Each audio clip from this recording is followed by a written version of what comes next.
nesse capítulo de 11, capítulo 11 de Hebreus, ele fala sobre a vida de vários homens e mulheres que caminharam. E nós todos hoje estamos aqui como resultado que alguém foi antes de nós. Nós tivemos alguém que pregou a palavra para nós. O Evangelho veio ao Brasil porque alguém trouxe o Evangelho ao Brasil. O missionário foi para o Brasil. Então nós todos estamos em dívida por gerações passadas que foram fiéis àquilo que Deus, na verdade, incumbiu no coração, desafiou para a vida, e eles foram obedientes à chamada que Deus tinha colocado no coração e na vida de homens e mulheres. E aqui em Hebreus, no final do capítulo 11, fala sobre esses homens, essas mulheres, essas pessoas, dizendo assim o seguinte: que eles foram apedrejados, versículo 37. Eu só vou ler aqui: postos a provas, mortos a fio das espadas, andaram errantes, vestidos de pele, de ovelha, de cabras, necessitados, afligidos, maltratados. O mundo não era digno deles. Vagaram pelos desertos e montes, pelas cavernas e grutas. Todos estes receberam bom testemunho por meio da fé. No entanto, nenhum deles recebeu o que havia sido prometido. Deus havia planejado algo melhor para nós, para que conosco fossem eles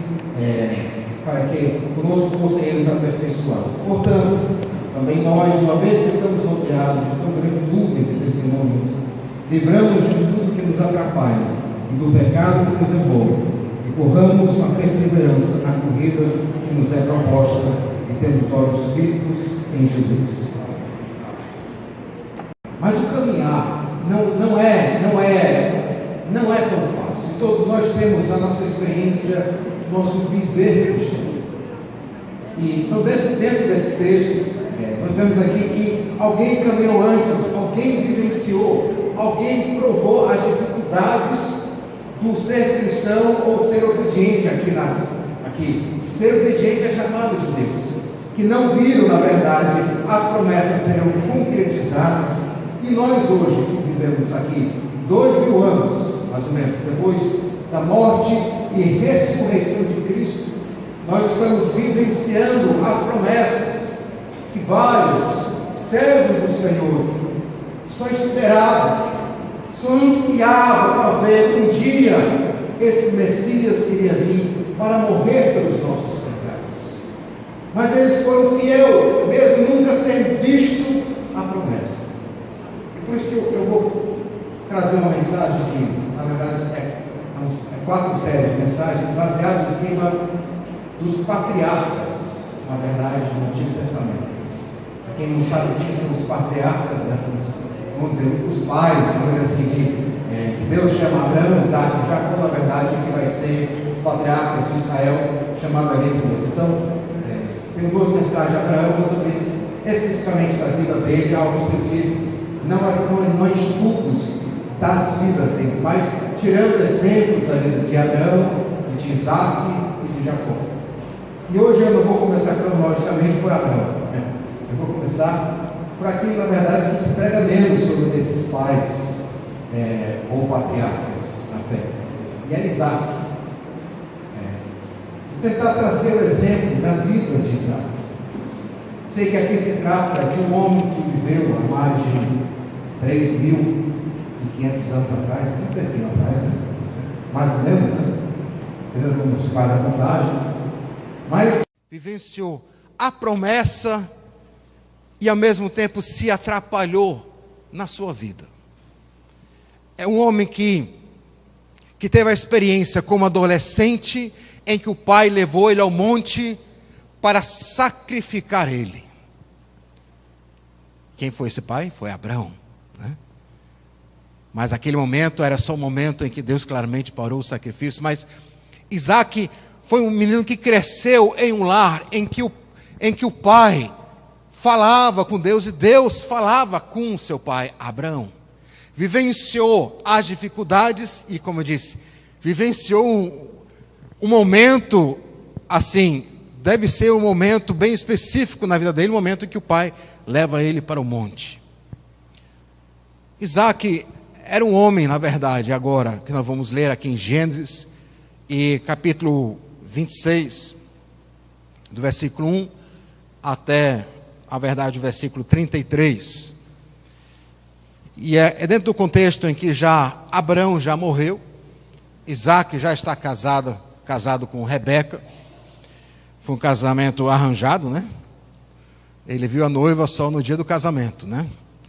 Não sei se tem alguém aqui que já teve ou tem essa experiência, né? Mas para Isaac foi isso, né? O pai mandou o servo, né, para buscar a noiva para o seu filho. Abraão mandou o seu servo e aí ele foi para ali Ur dos Caldeus, né, aquela área em que ele cresceu, para buscar uma noiva para seu filho, porque ele não queria claramente que o seu filho casasse com nenhum dos cananeus, ali na área de hoje conhecido como Israel, né?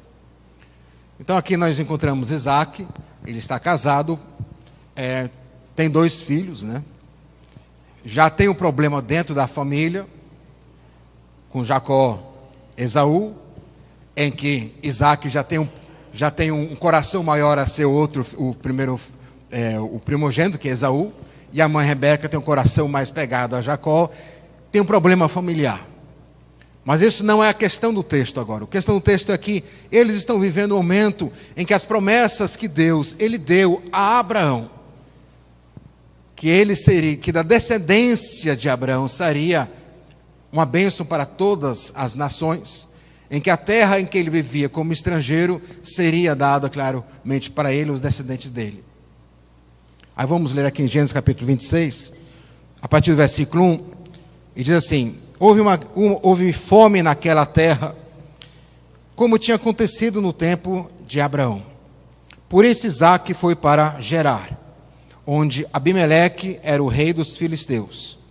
O Senhor apareceu a Isaac e disse: não desça ao Egito, procure estabelecer-se na terra que eu lhe indicar. Permaneça nessa terra mais um pouco e eu estarei com você e o abençoarei, porque a você e os seus descendentes darei todas essas terras e confirmarei o juramento que fiz a seu pai Abraão. Tornarei seus descendentes tão numerosos como as estrelas do céu, e lhes darei todas essas terras, e por meio da sua descendência todos os povos da terra serão abençoados. Porque Abraão me obedeceu e guardou os meus preceitos, meus mandamentos, meus decretos e minhas leis. Assim Isaac ficou em Gerar. Quando os homens do lugar que lhe perguntaram sobre a sua mulher, ele disse: ela é minha irmã. Teve medo de dizer que era sua mulher, pois pensou: os homens deste lugar podem matar-me por causa de Rebeca, por ser ela tão bonita. Isaac estava em Gerar já fazia muito tempo. Certo dia, Abimeleque, rei dos filisteus, estava olhando do alto de uma janela quando viu Isaac acariciando Rebeca, sua mulher.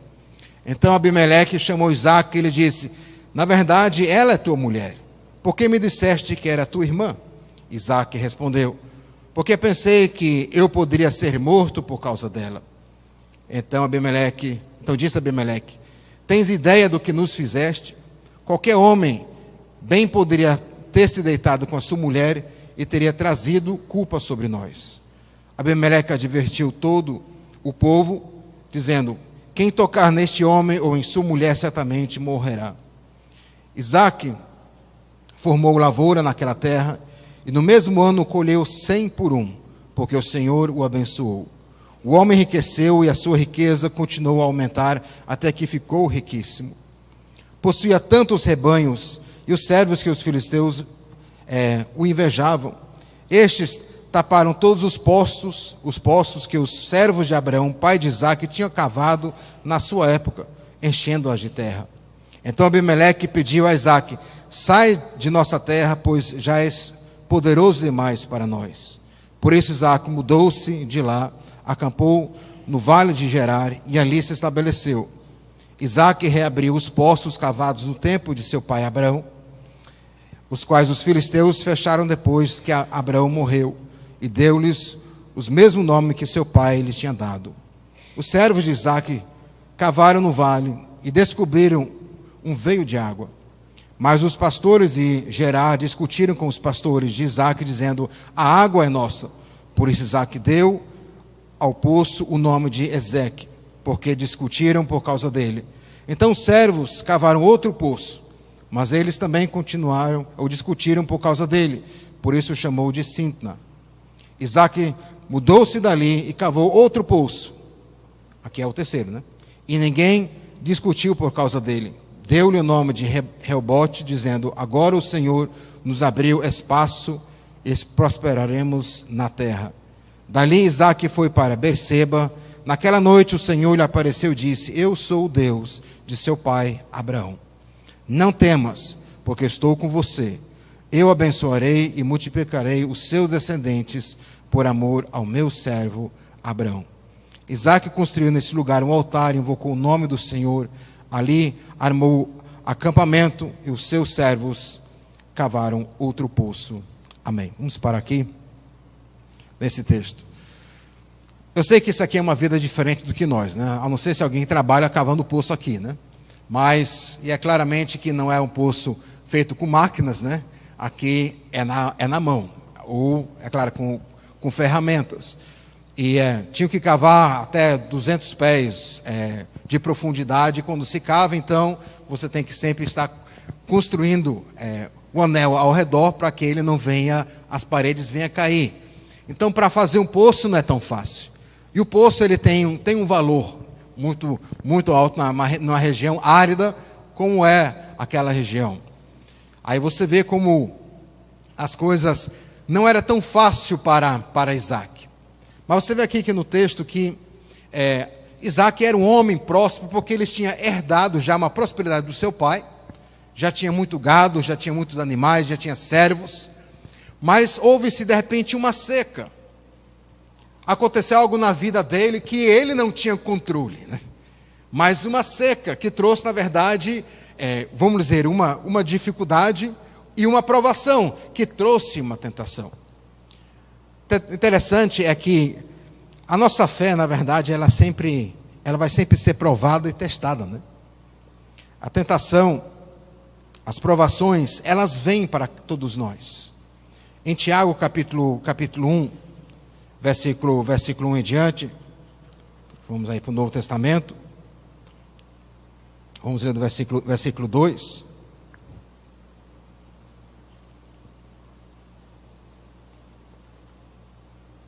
Tiago capítulo 1, a partir do versículo 2, que diz: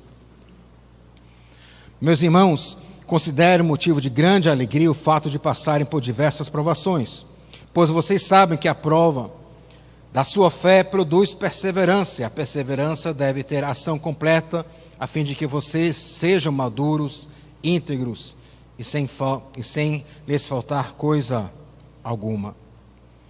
Então você vê aqui, falando sobre as provações, que ela produz perseverança. As provações, elas fazem parte daqueles que querem seguir a Cristo ou viver da vontade de Deus. As provações acontecem, as dificuldades vão acontecer. De vez em quando elas vêm por dentro, né? Outras vezes elas vêm de fora, que nós não temos o controle. Aí você vê como a fome, ou como a provação, aqui, a Isaque, ou a provação para nós, ela vai testar tanto na vida dele, como testa nas nossas vidas, as nossas crenças, no que nós realmente cremos. As nossas convicções são colocadas às provas, no momento das nossas provações. É muito fácil você dizer que você crê, que você tem uma declaração de fé em certas áreas da vida, mas no momento que essas áreas da vida são provadas, né? Aí é muito mais difícil você ter as mesmas declarações firmes e fortes, porque você começa a questionar a razão, o porquê. Será se eu estou certo? Será se estou errado? Será se é uma outra maneira de pensar? Será se é uma outra maneira de agir? Será se é realmente desse jeito? Assim foi, então, claramente com Isaque. Então você vê aqui que ele está passando por um momento difícil. Aí você vê, então houve naquele dia uma seca, igual, na verdade, como houve um tempo de seu pai, Abraão. Aqui nós vemos que dentro da provação você vê a tentação de fugir das provações. O pai dele é um exemplo. Abraão, quando ele logo chegou, você vê em Gênesis capítulo 12, ele logo chegou na terra que Deus tinha prometido, houve uma seca e ele fugiu, mas ele fugiu para o Egito. O interessante é que o Egito vai ser aqui no Antigo Testamento, sempre na verdade, algo até figurativo, de quando o povo de Deus procura alternativas fora de Deus para resolver seus problemas e resolver as suas questões. Abraão, ele fugiu para o Egito. E ali também, ele acabou também se prejudicando na mentira, mas Deus abençoou ele mesmo assim. Então, quando Isaac estava passando por esse momento, ele vai para o Gerar, que na verdade é para a costa, mais próximo do mar, mas ali tem uma área muito verde, e ali era a terra dos filisteus. E toda aquela terra também seria, na verdade, as promessas de Deus e Israel. Ele chega lá em Gerar, e Abimeleque, você vê esse nome novamente, não é o mesmo Abimeleque na época de Abraão, né, que foi 70, 80 anos antes, mas Abimeleque provavelmente, ou é o nome de herança, assim como nós, na história do Brasil, temos Dom Pedro I e Dom Pedro II, né? Por exemplo, na história do Egito nós temos os faraós, mas não temos o nome dos faraós. Então, Abimeleque pode muito bem ser um título, ou se não, pode muito bem ser o nome de herança familiar daquele que estavam governando ali os filisteus. Então ele chega lá, e aí Deus fala exatamente a Isaac o que ele não deve fazer. Versículo 2 diz assim: o Senhor apareceu a Isaac, então, quando ele estava ali em Gerar, quando Isaac já tinha tomado a decisão de começar a procurar solução para sair da situação que ele se encontrava, e diz assim, Deus diz a ele: não desça ao Egito, procure estabelecer-se na terra que eu lhe indicar, permaneça nesta terra mais um pouco, e eu estarei com você e o abençoarei, porque a você e os seus descendentes darei todas essas terras, e confirmarei o juramento que fiz a seu pai Abraão. E aí Deus então vai confirmando a ele, olha, mas pedindo, não desça ao Egito, não procura, vamos dizer, as suas soluções para a sua vida. Por enquanto ele continuar, na verdade, na vontade de Deus, que na verdade é o melhor lugar de se encontrar, é se encontrar dentro da vontade de Deus. Encontrar-se dentro daquilo que Deus, Ele quer para nossas vidas. O mais difícil é quando nós começamos a buscar, vamos dizer, as nossas soluções. A incredulidade vai fazer nos perguntar: como posso sair dessa situação? Como é que eu posso ser criativo para poder ajudar a Deus? Como é que eu posso agir de uma forma em que eu possa sair dessa, em vez de buscar a Deus, dizer: Deus, Tu me colocou nesse lugar, né? Tu me abençoou com essa família. Senhor, eu estou nesse casamento, né? Em vez de buscar outras soluções. Senhor, eu estou com problemas financeiros, né? Será que eu agora devo fazer uma jogada, né? Para eu melhorar a minha situação? Jogar fora uma vida íntegra, né? O incrédulo, ele começa, a verdade, a duvidar da sua vida que ele tem com Deus, e que Deus é Deus em todas as circunstâncias. É aquilo que Jesus ele diz aos seus discípulos e a nós: buscai primeiro o reino de Deus, e todas as outras coisas vos serão acrescentadas. O foco que é o Deus, mas é unicamente quando a nossa fé é provada, quando nós passamos por provações, é que realmente nós podemos ver como é que está a nossa fé e a nossa vida com Deus. E para Isaac foi um teste e uma provação. Uma pessoa ele diz assim, o seguinte, né? Que diz assim: a vontade de Deus sempre vai nos conduzir a um lugar de sua graça. Por isso que devemos sempre buscar a viver na vontade do Senhor. Isaac, enquanto ele continuava vivendo nessa região aqui, ele estava debaixo da bênção do Senhor. Assim é também enquanto nós vivemos debaixo, na verdade, da vontade de Deus, da maneira como, vamos dizer, uma vida entregue ao Senhor Jesus Cristo, é que é aí que nós realmente vamos poder viver debaixo também de uma graça contínua na vida. O problema é quando nós começamos a inventar, a resolver. Uma pessoa diz assim o seguinte, que é impossível fugir das provações, porque Deus é Ele que nos vai providenciar essas provisões. Porque, na verdade, as provações é que vai nos dar a fé, e a fé é que vai nos dar perseverança, e a perseverança vai nos dar a experiência, diz o apóstolo Paulo. Em Provérbios, capítulo 3, versículo 5, que foi lido aqui pelo pastor Adriano, diz assim: confia no Senhor de todo o teu coração, e não apoie em seu próprio entendimento. Pois ali no versículo que nós lemos aqui, que Deus ele fala ao Isaac, versículo 6, que diz assim: assim Isaac ficou em Gerar. Deus ele pede para Isaac fazer algo que não é tão lógico para ele. Deus ele pede para Isaac não agir da sua lógica, da sua compreensão, de buscar um terreno melhor no Egito, para o seu gado, para a sua família, mas em vez de confiar no Senhor. O Senhor pede: fique, Isaac. Eu irei dar a você essa terra, que como Abraão, agora Isaac, está também vivendo como peregrino. Aquela terra ainda não é dele. E nem vai ser dele, e nem vai ser do filho dele, e nem vai ser do neto dele. Vai se passar mais de 500 anos antes que aquela terra comece, na verdade, a pertencer a Israel. Isaac não sabe disso. A única coisa que Isaac, ele sabe que Deus o prometeu. E Deus pede a ele: fica nesse lugar. Fica onde você está.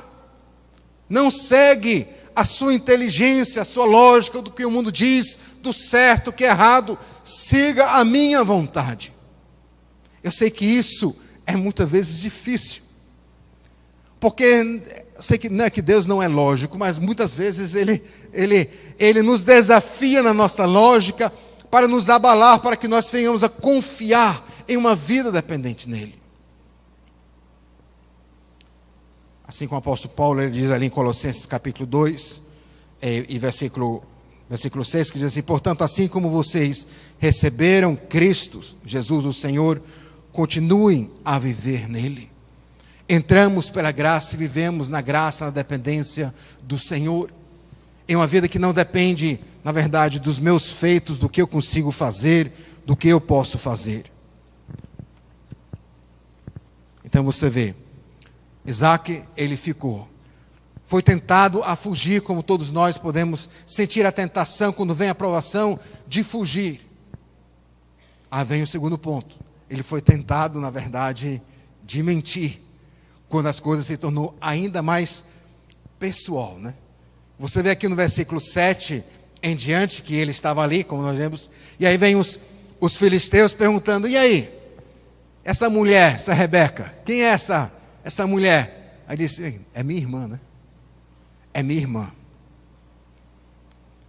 Aí você vê ele, na verdade, tomando iniciativa de tentar fazer uma jogada. Interessante que ele consegue fugir da fome, mas quando ele é colocado numa situação como essa, ele começa a recorrer à falsidade, né? Porque é interessante que o viver na fé é um viver sem conspirar, sem maquinar, sem tramar, né? O que levou Isaac aqui a mentir, nós vemos aqui mais tarde o que ele vai dizer, que ele tinha medo que a vida dele estaria em risco, né? Ele traz a mesma mentira que o seu pai Abraão. Mas é uma lógica muito estranha, né?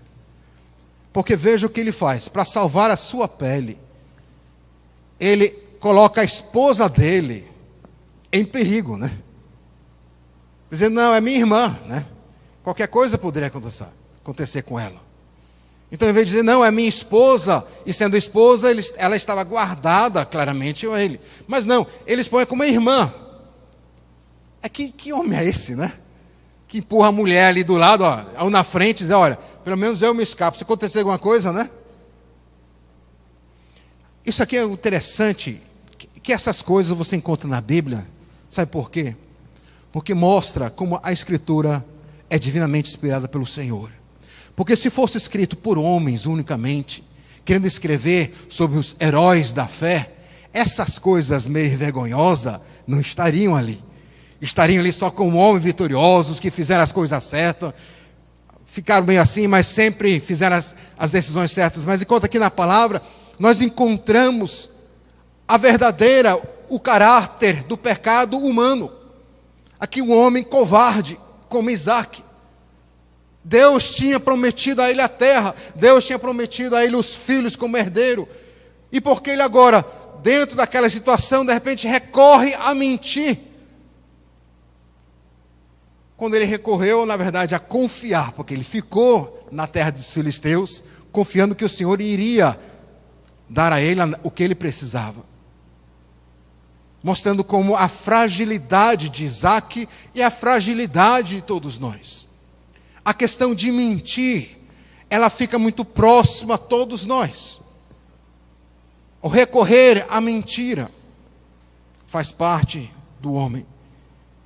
Em que muitas vezes é mais fácil mentir do que ser responsável pela sua vida.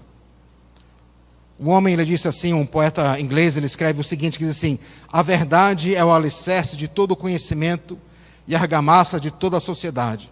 Quando as pessoas não cumprem a sua palavra, os alicerces da sociedade são abalados, as coisas começam a se desmoronar. Lares felizes, amizades duradouras, negócios prósperos, governos estáveis e igrejas dão frutos. O sucesso de todas essas coisas depende da verdade. A verdade, falar a verdade. A questão de recorrer à mentira veio aqui a Isaac, como também vem a todos nós. A mentira, ela destrói. Seja qual for, na verdade, a força da mentira, né? Ela, na verdade, é fraca. Porque ela destrói casamentos, ela destrói amizades, ela destrói governos, ela destrói sociedade, destrói igreja, destrói relacionamento. Muitas vezes, porque nós mentimos? Não necessariamente porque nós queremos ser maus, mas podemos mentir porque não queremos passar vergonha, não queremos nos responsabilizar, porque é mais fácil mentir do que falar a verdade. A mentira, ela destrói.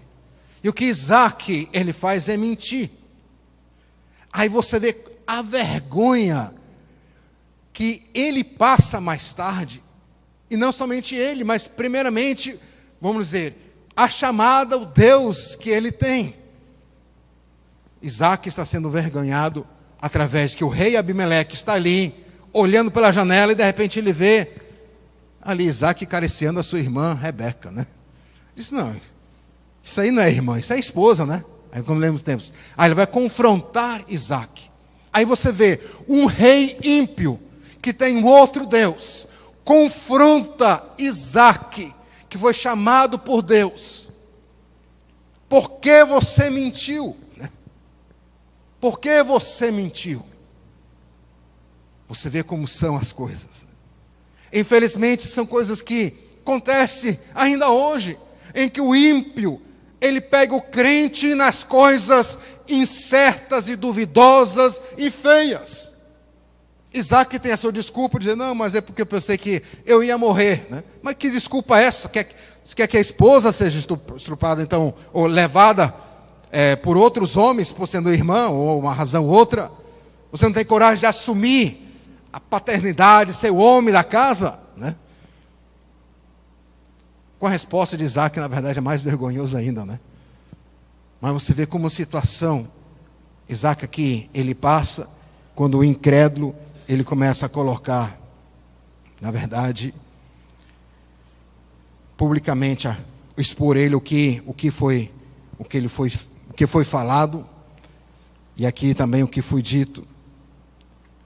Jesus, ele diz sobre a mentira, em João capítulo 8, versículo 44, ele diz assim, aos fariseus e alguns dos judeus que estavam ali próximo dele, aí Jesus diz assim, vocês pertencem ao pai de vocês, o diabo, e querem realizar o desejo dele. Ele foi homicida desde o princípio e não se apegou à verdade, pois não há verdade nele. Quando mente, fala a sua própria língua, pois é mentiroso e o pai da mentira. Em Efésios capítulo 4, versículo 1, apóstolo Paulo falando aos irmãos em Efésios, e juntamente em que ele agora tem, em Efésios capítulo 1, 2 e 3, ele fala a verdade sobre o que nós temos, o que nós somos em Cristo, toda a base da nossa fé cristã, daquilo que Deus ele fez. Ele vai começar a falar agora sobre o viver cristão. E aí ele já começa, nesse capítulo 4 de Efésios, ele vai dizer assim aos irmãos em Efésios, assim: como prisioneiro no Senhor, rogo-lhes que vivam de maneira digna da vocação que receberam. Viver uma forma digna da vocação. Não viver como o mundo vive, não viver como a sociedade vive, não viver como a tradição vive, não viver como o que você no seu coração pecaminoso acha, não viver de uma forma em que você tenta organizar ou dar uma ajudazinha a Deus para que Deus venha cumprir as coisas para a sua vida, mas viver uma forma digna, pede o apóstolo Paulo, viver uma vida que é para o Senhor e não para ti. A vocação, a chamada, Deus deu seu único filho por você e por mim. Deus pagou o preço completo pelas nossas vidas, porque senão nós teríamos que ser julgados para a morte eterna no inferno. Mas Deus faz o que? Deus envia o seu filho, se fez homem, viveu como homem e morreu na cruz por cada um de nós. Então essa vocação digna, veja o quanto Deus nos amou e nos ama. Nós devemos o mínimo, na verdade, diz Paulo, viver uma vida digna. Isaac, que na verdade estava vivendo dentro de uma promessa divina de Deus, ele agora estava difamando, na verdade, o nome do seu Deus, da sua família, e é corrigido pelo ímpio. Que infelizmente isso também pode acontecer e acontece na vida do crente, em que o ímpio é mais correto do que o crente, porque o crente, de repente, quer fazer um negocinho para ajudar. O que o apóstolo Paulo pede: viva uma forma digna. O que nós podemos aprender de Isaac é que mentir vai sempre destruir, e o pior de tudo, a mentira na vida do crente vai difamar o evangelho de Jesus Cristo. E que nós pedir a Deus: Senhor, perdoa-nos. Senhor, ajuda-nos a viver uma vida em que nós confiamos plenamente em Ti, para que da nossa boca não saia mentira, falsidade, coisas que vêm do diabo, do Satanás e do pecado, mas coisas que vêm de Ti, Senhor. E aí acontece um milagre dentro disso tudo, né? Porque você vê que mesmo depois de tudo isso, e o rei dizendo: olha, não toque nesse homem nem na mulher. Veja, o rei ímpio, ele tem até vamos dizer, a mentalidade ética. Ninguém toca nele ou na esposa dele, porque se tocar na esposa dele vai morrer, né? Então o rei até é ético, né? Vamos proteger ele, faz parte do nosso povo, ele não é filisteu, mas não toca nele, não toca na família. E aí você vê que o texto fala que então Isaac ficou por lá, né? E aí foi começar a fazer a lavoura, e aí acontece um milagre. A colheita dele é 100 por 1. A colheita é uma colheita milagrosa. Aí você vê, o povo filisteu também lavrava na mesma terra, recebia a mesma chuva, recebia o mesmo sol, mas eles não tiveram a resposta como Isaac. E eles começaram a ver o Deus de Isaac, não pela conduta de Isaac, mas pelo que Deus estava fazendo através dele. As riquezas, as bênçãos que Deus estava dando a Isaac. E assim foi crescendo de uma forma que eles começaram a ficar com inveja daquilo que ele estava estava ganhando. Você vê aqui a bênção que Deus ele traz. Isaac, versículo 12, formou a lavoura naquela terra, e no mesmo ano ele colheu a 100 por um, porque o Senhor o abençoou. O homem enriqueceu e a sua riqueza continuou a aumentar até que ficou riquíssimo. Possuía tantos rebanhos e servos que os filisteus o invejavam. Aí você vê o crescimento. Qual é o segredo, né? Qual é o segredo da prosperidade dele? Né? É Deus que decidiu abençoar Isaac. Por quê? Porque Deus tinha prometido ao seu pai, Abraão, Deus tinha prometido no seu nome que através dessa geração, ou dessa família, seria uma bênção para todas as nações, que seria Jesus Cristo. Mesmo diante da infidelidade de Isaac, Deus foi fiel. Isso não quer dizer que Isaac não ia colher as frutas amargas, porque provavelmente a inveja, talvez alguns comentaristas falam isso, que a inveja, na verdade, aqui é um fruto do pecado que ele mentiu. Porque ele falou com o rei perdoou tudo isso, né? E ainda ele está ali vivendo, e de repente os olhos de olhar de agrado a Isaac, e de repente agora começou a olhar de ciúme, e disse, não, o cara está aqui todo errado, veio todo errado, e agora está tudo bem, né? Então surge a inveja. Alguns acreditam que a inveja surgiu disso. Outros, na verdade, a questão de inveja ela é resultado do pecado, que você deseja o que outro tem, que você não consegue abençoar alguém que Deus está abençoando. De qualquer forma, a situação ficou tão ruim, que o rei disse, olha, é melhor que você vá, você está tão poderoso, que é melhor que você deixe essa terra. Só que Isaac não deixou a terra por completo, ele foi para um vale não tão longe, né? E ali ele continuou. E ali ele começou a cavar os poços que o pai tinha cavado, Abraão. Os poços eram como uma propriedade. E aqueles poços jorravam de água. Aí vinham os filisteus e jogavam areia. Né? Aqui são os primeiros exemplos de vandalismo na Bíblia. Né? O cara vai, cava, faz um trabalho, aí vem alguém e destrói. Por 2 vezes, a primeira vez uma grande discussão, na segunda vez também uma discussão. Mas você vê interessante que, o que é que Isaac ele vai? Ele não vai tentar cavar novos poços, ele vai cavar os poços onde o pai cavou. Não vou tentar espiritualizar demais. Mas também tem algo figurativo, em que Isaac ele começa a voltar para o exemplo da vida do pai dele. Para começar a voltar aquilo, na verdade, que trouxe a bênção para a vida de Abraão. Uma vida com Deus, uma vida na fé, uma vida seguindo a vontade do Senhor. Então ele começou a cavar aqueles poços, né? E os poços deram água, e aí veio os filisteus e jogavam areia dentro dos poços, né? Novamente. Isso aconteceu por 2 vezes, pela terceira vez, eles ficaram em paz. Porque aí já tinham deixado a área dos filisteus. Mas você vê como é importante que no momento em que você é pego no pecado, que as coisas começaram a se destruir na sua vida por uma razão ou outra que você fez ou falou, é que você volta ao primeiro amor, que você volta a Cristo, que você confesse o pecado, que você volta à raiz, à razão de viver, que você volta ao poço principal que jorra de água. E esse poço é quem? Para nós, é Jesus Cristo.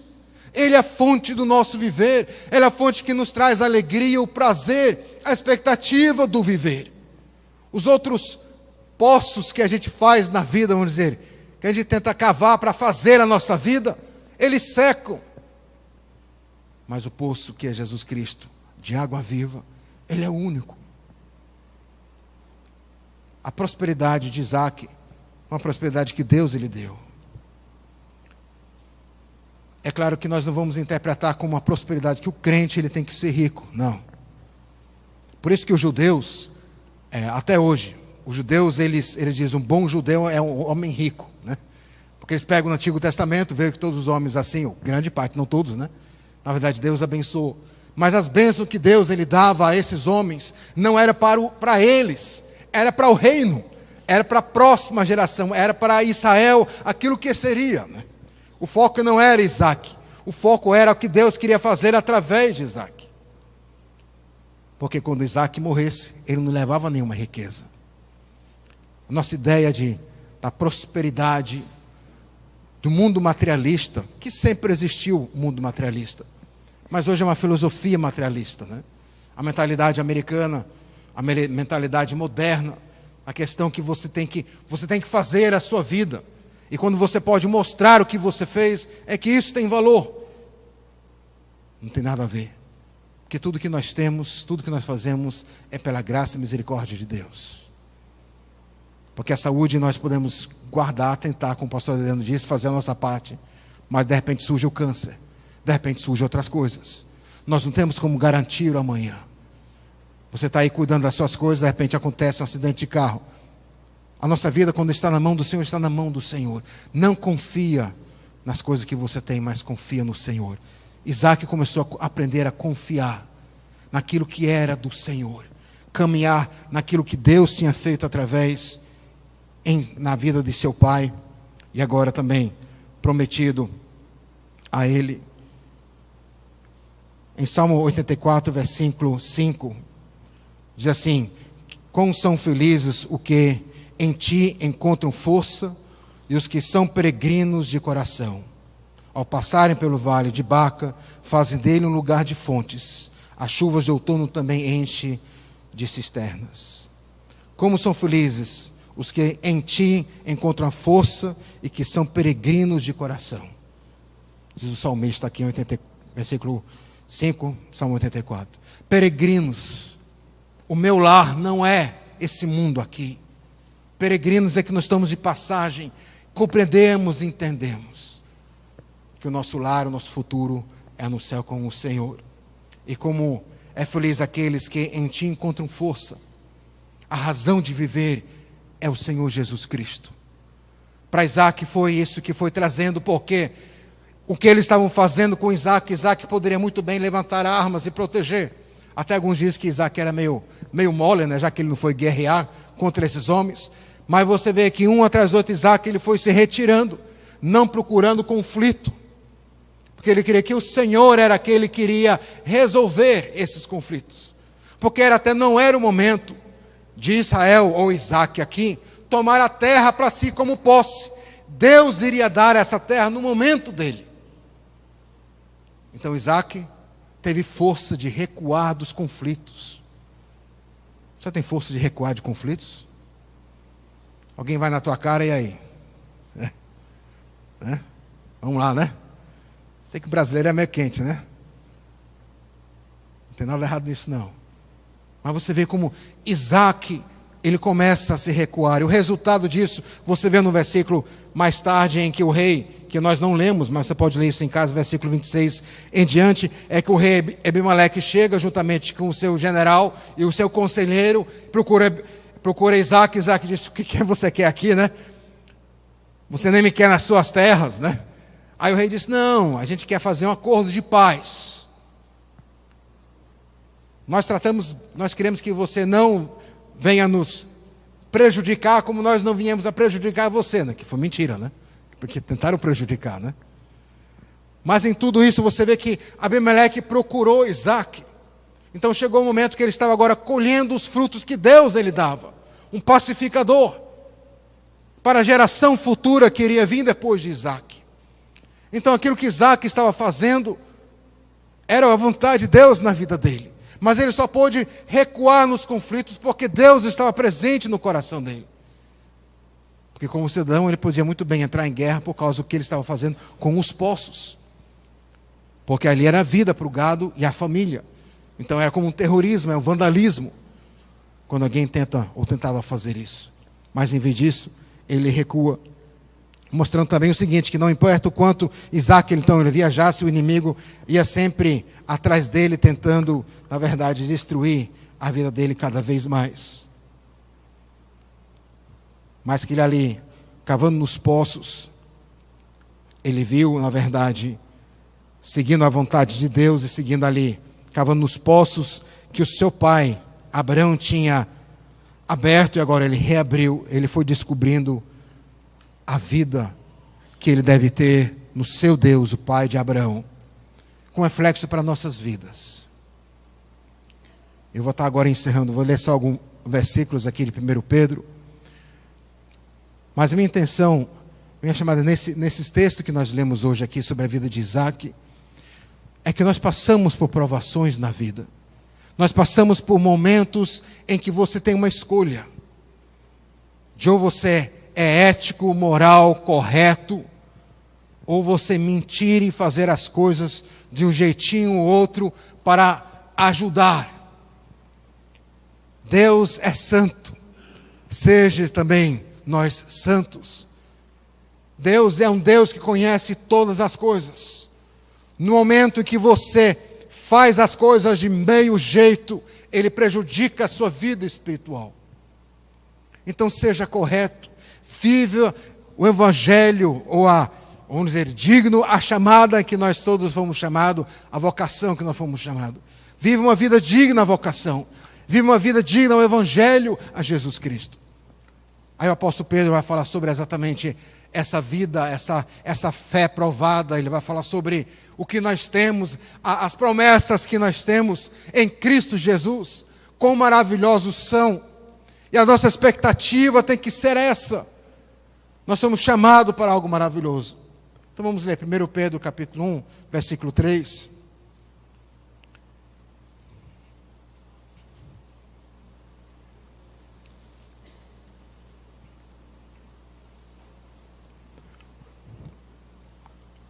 Que diz assim: bendito seja o Deus Pai de nosso Senhor Jesus Cristo, conforme a sua grande misericórdia. 1 Pedro capítulo 1, versículo 3, né? Ele nos regenerou para uma esperança viva por meio da ressurreição de Jesus Cristo dentre os mortos, para uma herança que jamais poderá perecer, macular-se ou perder seu valor. Herança guardada nos céus para vocês, que mediante a fé são protegidos pelo poder de Deus até chegar à salvação, prestes a ser revelada no último tempo, né? Fala o que nós temos. Isaac, ele tinha a promessa de uma terra que ele não iria ver como sua, de uma descendência, na verdade, como os filhos, como a estrela no céu. Ele não iria ver, mas mesmo assim ele foi caminhando fiel. Aí o apóstolo Pedro fala: olha, nós temos isso já em Cristo Jesus. Tudo nós temos.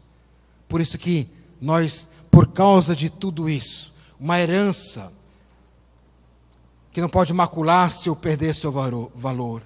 Aí versículo 6, nisso vocês exultam ou glorificam, né? Ainda que agora por um pouco de tempo devem ser entristecidos por todo tipo de provação. Assim acontece para que fique comprovado que a fé que vocês têm, muito mais valiosa do que ouro que perece mesmo que refinado pelo fogo, é genuína e resultará em louvor, glória e honra quando Jesus Cristo for revelado. Então, mesmo tudo que nós passamos, ainda hoje, talvez você esteja passando por um momento de provação que você nunca tem passado na sua vida, que você pensou como crente, você nunca iria passar por o que você está passando. E você não entende o porquê, ou não compreende a razão, questiona todas as coisas. Que você nessa noite possa, em vez de olhar para a provação, olhar para o Senhor, o consumador da sua fé, Jesus Cristo. E entender que o Senhor é o Deus da provisão, que o Senhor é aquele que dá todas as coisas, que a sua vida não está largada nas circunstâncias da vida, mas que de vez em quando Deus deixa as provações acontecer para provar a nossa fé, para que você possa aprender a confiar ainda mais no Senhor, e que você possa sair desse momento difícil, e quando sair dele você possa olhar para trás e dizer: realmente, o Senhor me cuidou, o Senhor me guardou, Deus seja louvado. Uma fé provada, que tem um valor maior que qualquer ouro refinado, é uma fé que vale tudo, porque é uma fé não de boca, mas é uma fé de vida, diz aqui o apóstolo Paulo. O que você está passando neste momento? Talvez você tenha negociado a sua vida, talvez você tenha não falado a verdade, talvez você tenha mentido, talvez você tenha vivido algo falso, talvez até o ímpio tenha corrigido você, e você não tenha deixado o ímpio te corrigir porque você não quer ser o errado na história para não passar vergonha. Talvez você esteja exatamente como Isaac nesse momento, aqui nesse texto, mas que você possa nesse momento colocar sua vida diante do Senhor e dizer: Senhor, eu não entendo porquê, eu perdoo o Senhor pela minha incredulidade, me perdoa o Senhor pela minha falsidade, pela minha mentira, ou por aquilo que eu devia confiar. Senhor, perdoa-me por não ser tão fiel como eu deveria ser. Mas, Senhor, eis-me aqui. Restaura, Senhor, o meu coração, para que eu possa começar a cavar nos poços antigos de Abraão, vamos dizer, que eu possa novamente sentir a fonte de água viva que Jesus Cristo é, e que nós temos através do seu Espírito Santo, para que eu possa novamente começar a viver, sentir que a vida ela vem daqui de dentro, a minha vida com Deus. Senhor, me perdoa, Senhor, porque eu errei, eu falhei.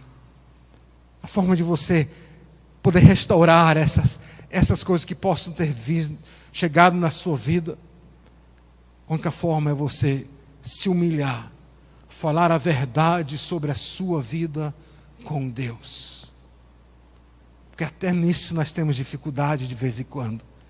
Queremos manter uma fachada, uma máscara diante de Deus, em vez de sermos fiéis, honestos, sinceros ao Senhor, que já conhece a nossa mente, nosso coração, o nosso íntimo.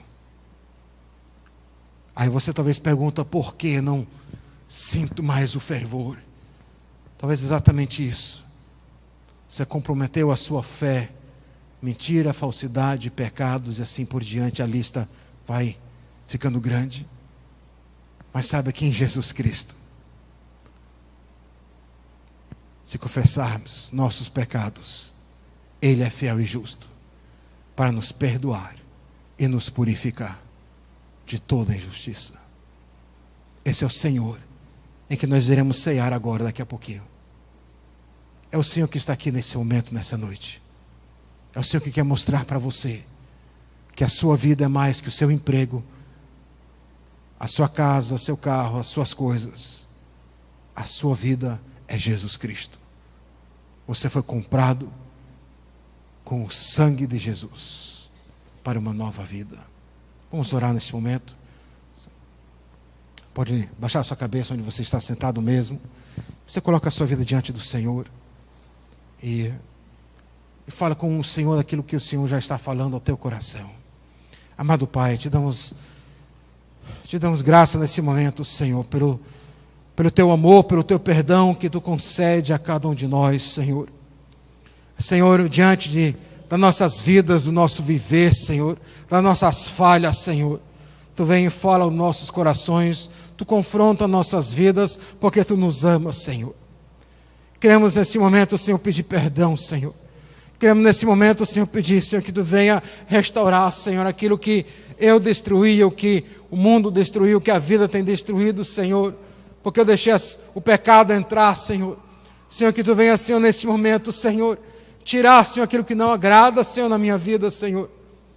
Perdoa, Senhor, pelo meu orgulho, Senhor. Perdoa, Senhor, por aquilo que tu sabes que há no meu coração. Senhor, nós estamos diante de ti, Senhor, com o coração aberto e sincero, pedindo: Senhor, restaura o nosso viver, Senhor.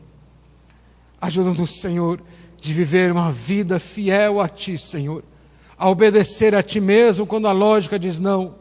Mesmo quando o mundo diz que resolva de outro jeito. Ajuda-nos, Senhor, a confiar nas tuas promessas, que tu estás conosco todos os dias. Tu nunca irás nos deixar ou abandonar, Senhor. Que nós não precisamos nos preocupar com o que nós vestir ou com o que comer, Senhor. Mas que nós devemos unicamente nos preocupar é buscar a ti primeiramente, Senhor. Ajuda-nos, Senhor, a viver uma dependência de Ti, Senhor. Eu peço, Senhor, por aquele ou aqueles que nesse momento, Senhor, estão vivendo exatamente aquela seca como Isaac, Senhor, tentando fugir da provação, e dentro da provação sentindo as tentações de fazer as coisas erradas, Senhor. Senhor, que Tu venha nesse momento confrontar, Senhor, e restaurar, Senhor, para que possamos viver uma vida digna do chamado, da vocação, do Evangelho que Tu tem nos dado em Cristo Jesus.